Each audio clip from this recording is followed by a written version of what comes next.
puno ng kantahan at sayawan ang loob ng Baguio City Jail Male Dorm noong Sabado.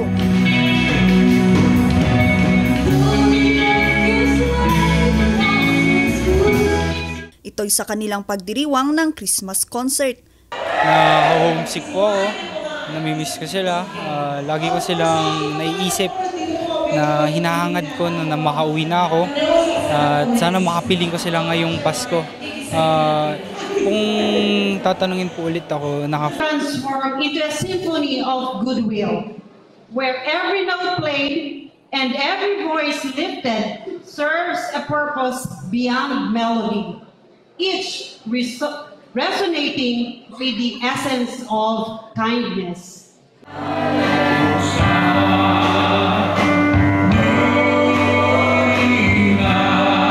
Inawit ng ilang PDLs ang classic Christmas carols gaya ng Oh Holy Night, Have Yourself a Merry Little Christmas,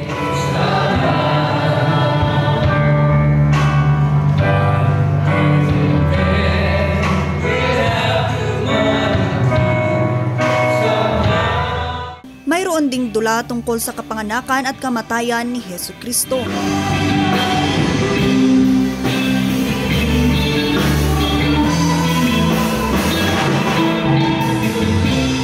Together to celebrate the season of giving.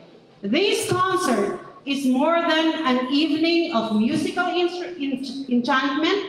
It is a collective endeavor to spread joy, kindness, compassion. Nagbigay pag-asa naman ang aktibidad na ito sa ilang PDL na makapiling muli ang kanilang mga mahal sa buhay.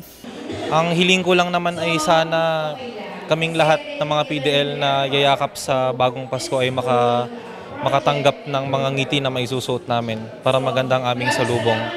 Yun lang naman po. At saka doon din po sa mga pamilya nilang malungkot, sana mabigyan din po sila ng saya kahit papaanong magkahiwalay yung mga pamilya namin.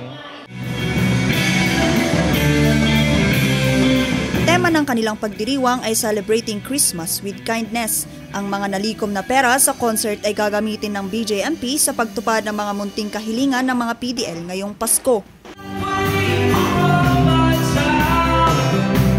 Vanessa Bugtong para sa Luzon Headlines.